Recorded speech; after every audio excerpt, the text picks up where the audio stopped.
Hello friends, I'm Mr. Obona and I wish to welcome you to our financial literacy series on this channel today. No one actually wants to feel the stress of knowing that he or she is just a paycheck or two away from financial crisis. That is just because he or she doesn't have any money to fall back on when stuffs happen. Of course, stuffs will always happen. So I urge you today to sit back and watch as I present to you savings. This word could be as old as you can think of. However, it still remains a very important phenomenon in our financial life. Because we want you to live a healthy financial life, that is why I want to discuss savings with you today. What is savings? Savings just simply refers to someone's portion of income that is left over after someone's consumable spending has been taken away from his disposable income. So you have consumable spending and your disposable income. So when you take away your consumable spending from your disposable income, the income that is available to you, then you have savings. Savings can be kept in cash. Savings can also be kept in cash equivalent, perhaps in banks. But do you know one thing?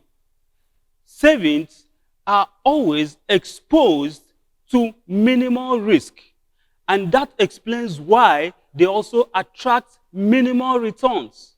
Perhaps you've gone to a bank and you have a savings account and you keep wondering why they always attract little or no interest. It's because your savings are actually exposed to minimal risk and they are always available for use at every point in time. Don't misuse savings for investments. They are quite different things. We shall talk about investment in our subsequent series and I wish you will also be available to watch. But today we are sticking on savings. Savings can be grown through investment. By investing a portion of your savings, you can grow it. However, it's quite different. Investment is different from savings like I have mentioned. Now, let's talk about savings being biblical. Let's look at the book of Genesis chapter 41, verses 34 to 36, and I read. Let Pharaoh proceed to appoint overseers over the land and take 1/5 of the produce of the land of Egypt during the 7th plentiful years. And let them gather all the food of those good years that are coming and store up grains under the authority of Pharaoh for food in the cities, and let them keep it up. That food shall be reserved for the land against the 7 years of famine that are to occur in the land of Egypt, so that the land may not perish through the famine. That is the principle of savings. When there is surplus, you always make available some reserve. It's a biblical principle. You don't eat up, you don't consume up all that you have available to you. God, who have made it possible for you to have whatsoever you have today, is also instructing you as a principle found in the Holy Book for you to be able to make available a portion, set it aside for the rainy days. Stuffs happen, lives happen, and you never can tell because of the uncertainties. Let's talk about the benefits of savings.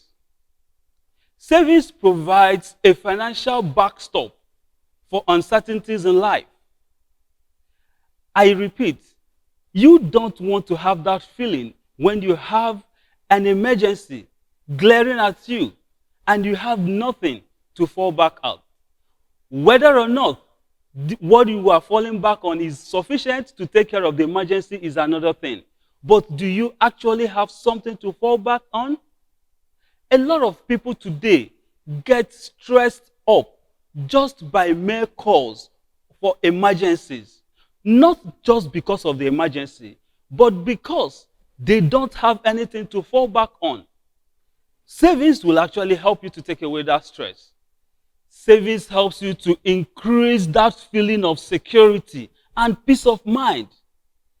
You can't just imagine that you have an emergency while you're on the road. And you remember that somehow, somewhere, you've kept something. That sense of security and peace of mind, that at least you even have something to tackle whatsoever has come up, will be there. Peace of mind. That is what the Bible wants for you. That is what God Almighty wants for us.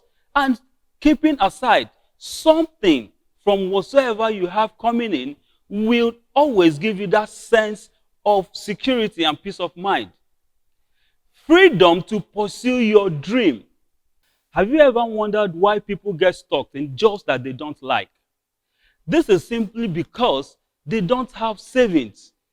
They have not saved enough to even leave the job and pursue their dream career. So they get stuck on the job that they are currently doing, regardless of the fact that they don't like the job. This is one of the benefits. Forget about what you are doing today, whether you like it or not.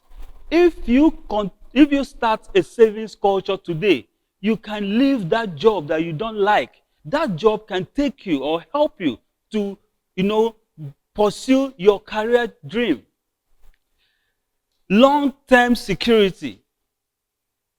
No matter how hard I try, I can't predict future. Likewise you. So, having some savings kept aside would always tend to give us some long-term security. Stress reduction, like I have mentioned. If you have something set aside somewhere from the little income you are making today, it will have a way of reducing stress, because no one actually wants to keep up all through the night thinking of how to meet some financial obligations. This stress is not good for you. Savings will always make you and help you to do those big purchases and investments. If you have savings somewhere, you would be able to strike some certain deals at some certain times when necessary. Let me take you on tips to save money. 1, be specific on how much you want to save. The Bible text that we read was specific, 1/5 of the portion of the produce for that year. So be specific. Is it 1,000? Is it 2,000? Is it 200? Be specific on the amount. Tip number 2, answer the big question. How am I going to save this money? How? In the sense, do you want to reduce your expenses and save some? Do you want to use your extra hours and turn them into doing some extra job to make extra income? What is the means of getting this money that you want to save? That is a very big question that you need to answer, and that is tip number 2. Tip number 3, try to set some monthly mini goals about savings so that you could appraise yourself within the weeks in a month to be sure that you are making progress. Tip number 4, figure out where you want to put the new funds. Could be in the bank. The Bible text that we read was also specific. Gather those grains, put them in the city.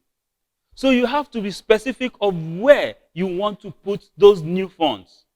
And friends, my last tip for today, stay strong and always keep a track record of your progress as you decide to save today.